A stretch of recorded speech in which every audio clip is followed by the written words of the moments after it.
El manuscrito de un loco, sí. Un loco. ¿Cómo sobrecogía mi corazón esa palabra hace años?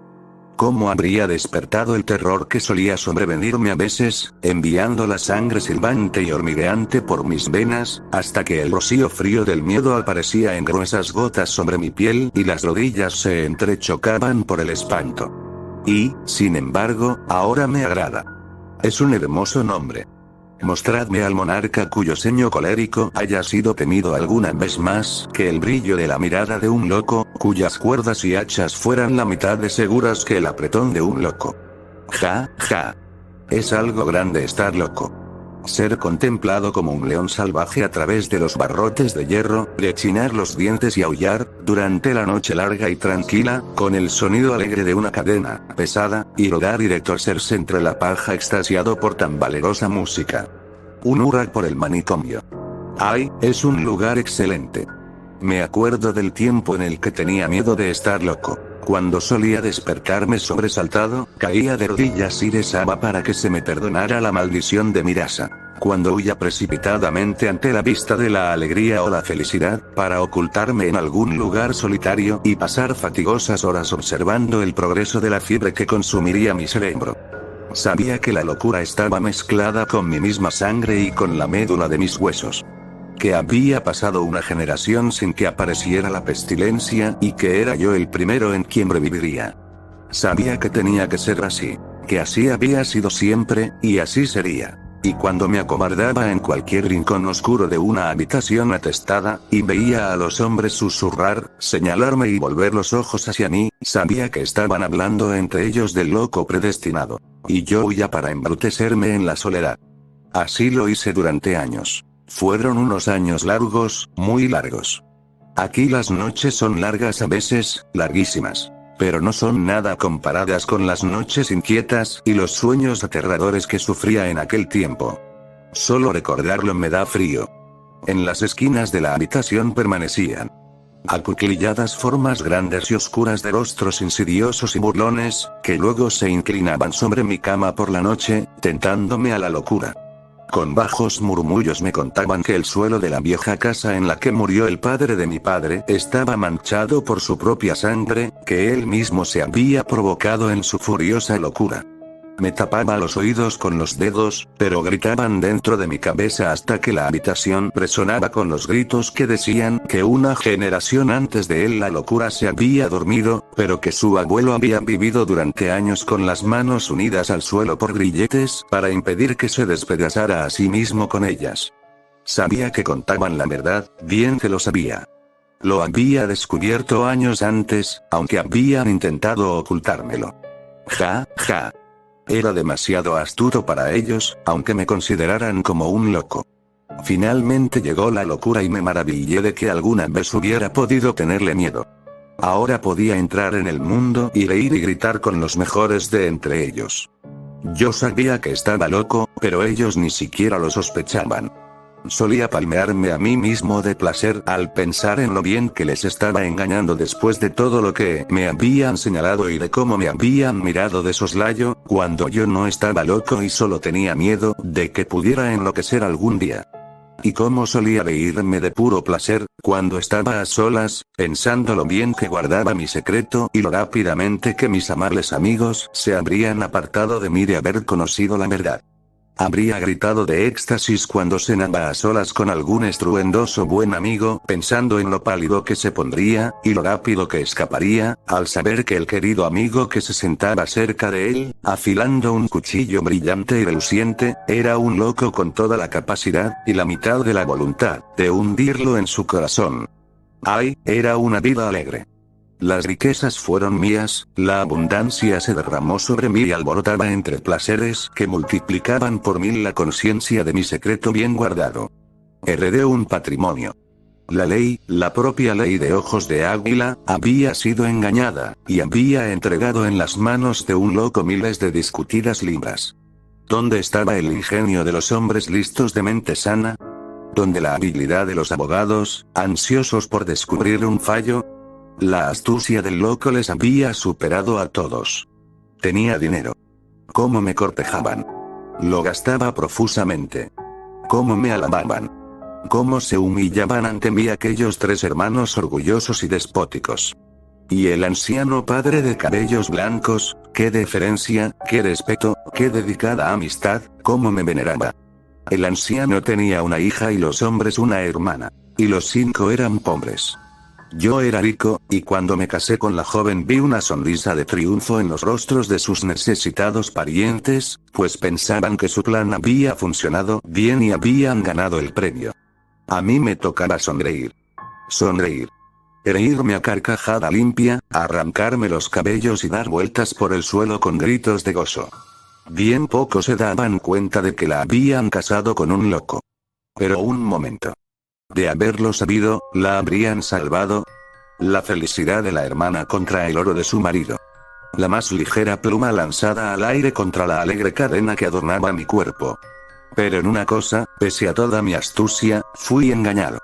Si no hubiera estado loco, pues aunque los locos tenemos bastante buen ingenio, a veces nos confundimos, habría sabido que la joven antes habría preferido que la colocaran rígida y fría en un pesado ataúd de plomo que llegar vestida de novia a mi rica y deslumbrante casa. Habría sabido que su corazón pertenecía a un muchacho de ojos oscuros cuyo nombre le oí pronunciar una vez entre suspiros en uno de sus sueños turbulentos, y que me había sido sacrificada para aliviar la pobreza del hombre anciano de cabellos blancos y de sus soberbios hermanos. Ahora no recuerdo ni las formas ni los rostros, pero sé que ella era hermosa. Sé que lo era, pues en las noches iluminadas por la luna, cuando me despierto sobresaltado de mi sueño y todo está tranquilo a mi alrededor, veo, de pie e inmóvil en una esquina de esta celda, una figura ligera y desgastada de largos cabellos negros que le caen por el rostro, agitados por un viento que no es de esta tierra, y unos ojos que fijan su mirada en los míos y jamás parpadean o se cierran. Silencio. La sangre se me congela. En el corazón cuando escribo esto, ese cuerpo es el de ella. El rostro está muy pálido y los ojos tienen un brillo vidrioso, pero los conozco bien. La figura nunca se mueve. Jamás gesticula o habla como las otras que llenan a veces este lugar, pero para mí es mucho más terrible, peor incluso que los espíritus que me tentaban hace muchos años, ha salido fresca de la tumba, y por eso resulta realmente mortal. Durante casi un año vi cómo ese rostro se iba volviendo cada vez más pálido. Durante casi un año vi las lágrimas que caían rodando por sus dolientes mejillas, y nunca conocí la causa. Sin embargo, finalmente lo descubrí. No podía evitar durante mucho tiempo que me enterara. Ella nunca me había querido. Por mi parte, yo nunca pensé que lo hiciera. Ella despreciaba mi riqueza y odiaba el esplendor en el que vivía. Pero yo no había esperado eso. Ella amaba a otro y a mí jamás se me había ocurrido pensar en tal cosa. Me sobrecogieron unos sentimientos extraños y giraron en mi cerebro pensamientos que parecían impuestos por algún poder extraño y secreto. No la odiaba, aunque odiaba al muchacho por el que lloraba. Sentía piedad, sí, piedad, por la vida desgraciada a la que la habían condenado sus parientes fríos y egoístas. Sabía que ella no podía vivir mucho tiempo, pero el pensamiento de que antes de su muerte pudiera engendrar algún hijo de destino funesto, que transmitiría la locura a sus descendientes, me decidió. Resolví matarla. Durante varias semanas pensé en el veneno, y luego en ahogarla, y en el fuego. Era una visión hermosa la de la gran mansión en llamas, y la esposa del loco convirtiéndose en cenizas. Pensé también en la burla de una gran recompensa, y algún hombre cuerdo colgando y mecido por el viento por un acto que no había cometido, y todo por la astucia de un loco. Pensé a menudo en ello, pero finalmente lo abandoné. ¡Ay! El placer de afilar la navaja un día tras otro, sintiendo su borde afilado y pensando en la abertura que podía causar un golpe de su borde delgado y brillante. Finalmente, los viejos espíritus que antes habían estado conmigo tan a menudo me susurraron al oído que había llegado el momento y pusieron la navaja abierta en mi mano. La sujeté con firmeza, la elevé suavemente desde el lecho y me incliné sobre mi esposa, que yacía dormida. Tenía el rostro enterrado en las manos. Las aparté suavemente y cayeron descuidadamente sobre su pecho. Había estado llorando, pues los rastros de las lágrimas seguían húmedos sobre las mejillas. Su rostro estaba tranquilo y plácido, y mientras lo miraba, una sonrisa tranquila iluminó sus rasgos pálidos. Le puse la mano suavemente en el hombro. Se sobresaltó, había sido tan solo un sueño pasajero. Me incliné de nuevo hacia adelante y ella gritó y despertó. Un solo movimiento de mi mano y nunca habría vuelto a emitir un grito o sonido. Pero me asusté y retrocedí. Sus ojos estaban fijos en los míos. No sé por qué, pero me acobardaban y asustaban. Y gemía ante ellos. Se levantó, sin dejar de mirarme con fijeza. Yo temblaba. Tenía la navaja en la mano, pero no podía moverme. Ella se dirigió hacia la puerta. Cuando estaba cerca, se dio la vuelta y apartó los ojos de mi rostro. El encantamiento se deshizo.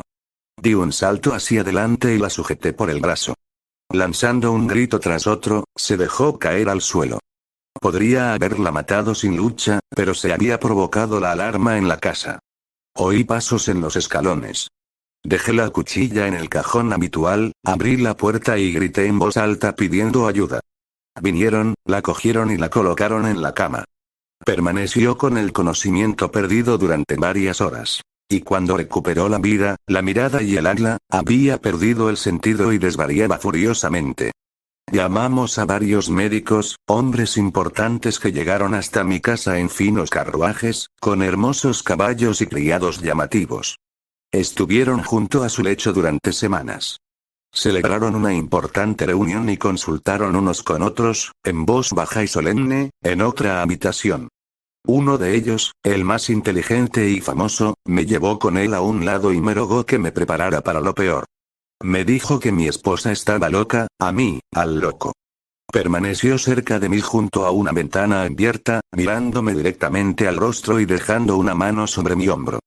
Con un pequeño esfuerzo habría podido lanzarlo abajo, a la calle. Habría sido divertido hacerlo, pero mi secreto estaba en juego y dejé que se marchara.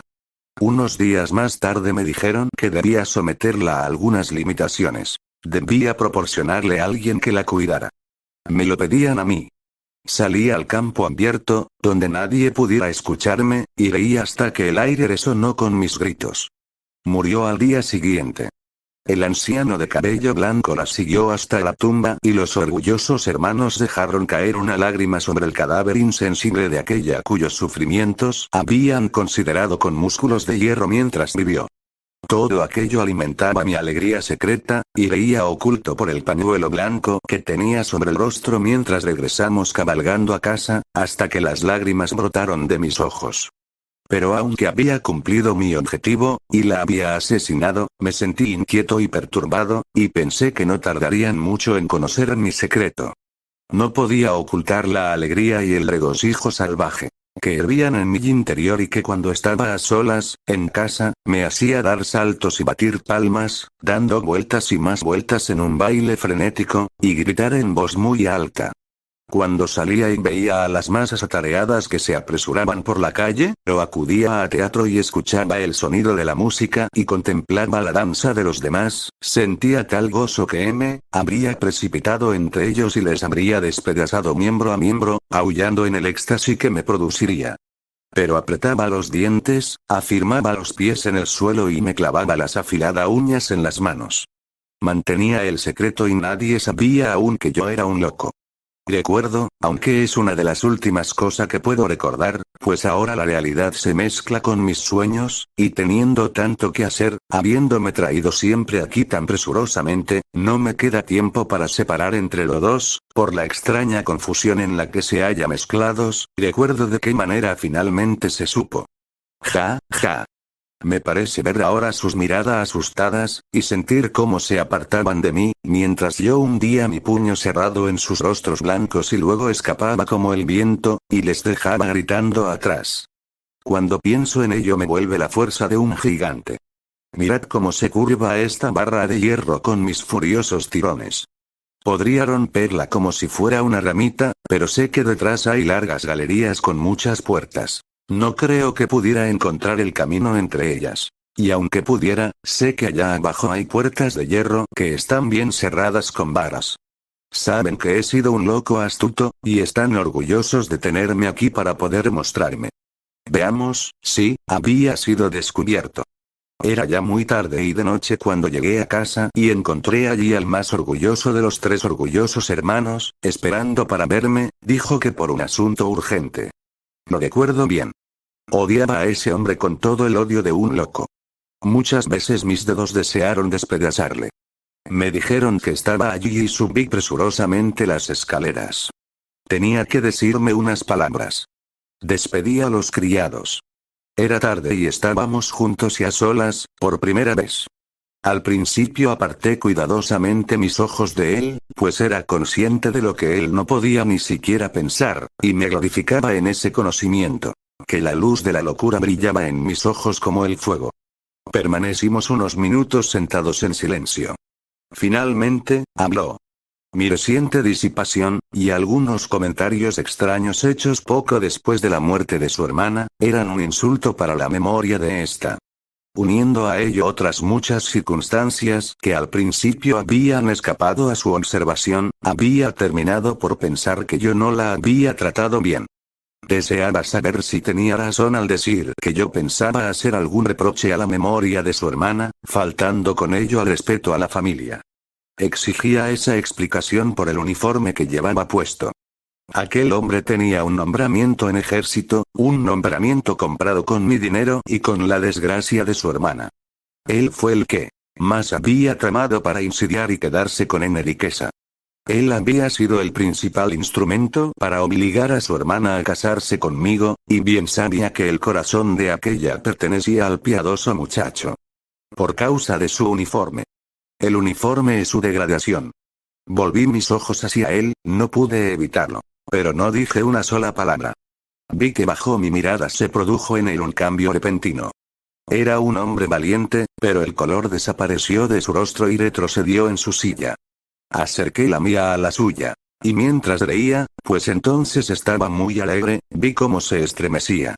Sé que la locura brotaba de mi interior. Sentí miedo de mí mismo.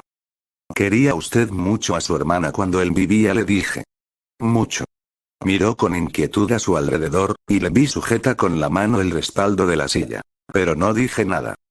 Es usted un villano, le dije. Le he descubierto. Descubrí sus infernales trampas contra mí.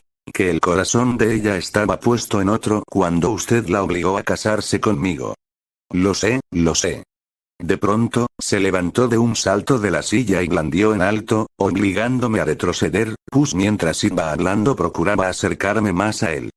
Más que hablar grité, pues sentí que pasiones tumultuosas corrían por mis venas, y los viejos espíritus me susurraban y tentaban para que le sacara el corazón. Condenado sea, dije poniéndome en pie y lanzándome sobre él. Yo la maté. Estoy loco. Acabaré con usted. Sangre, sangre. Tengo que tenerla. Me hice a un lado para evitar un golpe que, en su terror, me lanzó con la silla, y me ensarcé con él. Produciendo un fuerte estrépito, caímos juntos al suelo y rodamos sobre él. Fue una buena pelea, pues era un hombre alto y fuerte que luchaba por su vida, y yo un loco poderoso sediento de su destrucción. No había ninguna fuerza igual a la mía, y yo tenía la razón. Sí, la razón, aunque fuera un loco. Cada vez fue debatiéndose menos. Me arrodillé sobre su pecho y le sujeté firmemente la garganta oscura con ambas manos. El rostro se le fue poniendo morado. Los ojos se le salían de la cabeza y con la lengua fuera parecía burlarse de mí. Apreté todavía más. De pronto se abrió la puerta con un fuerte estrépito y entró un grupo de gente, gritándose unos a otros que cogieran al loco. Mi secreto había sido descubierto y ahora solo luchaba por mi libertad. Me puse en pie antes de que me tocara una mano, me lancé entre los asaltantes y me abrí camino con mi fuerte brazo, como si llevara un hacha en la mano y les atacara con ella. Llegué a la puerta, me lancé por el pasamanos y en un instante estaba en la calle. Corrí veloz y en línea recta, sin que nadie se atreviera a detenerme. Por detrás oía el ruido de unos pies, y redoblé la velocidad. Se fue haciendo más débil en la distancia, hasta que por fin desapareció totalmente. Pero yo seguía dando saltos entre los pantanos y riachuelos, por encima de cercas y de muros, con gritos salvajes que escuchaban seres extraños que venían hacia mí por todas partes y aumentaban el sonido hasta que este horadaba el aire iba llevado en los brazos de demonios que corrían sobre el viento, que traspasaban las orillas y los setos, y giraban a mi alrededor con un ruido y una velocidad que me hacía perder la cabeza, hasta que finalmente me apartaron de ellos con un golpe violento y caí pesadamente sobre el suelo. Al despertar, me encontré aquí, en esta celda gris a la que raras veces llega a la luz del sol, y por la que pasa la luna con unos rayos que solo sirven para mostrar mi alrededor sombras oscuras, y para que pueda ver esa figura silenciosa en su esquina. Cuando esto despierto, a veces puedo oír extraños gritos procedentes de partes distantes de este enorme lugar. No sé lo que son. Pero no proceden de ese cuerpo pálido, y tampoco ella les presta atención. Pues desde las primeras sombras del ocaso hasta la primera luz de la mañana, esa figura sigue en pie inmóvil en ese mismo lugar, escuchando la música de mi cadena de hierro, y viéndome saltar sobre mi lecho de paja.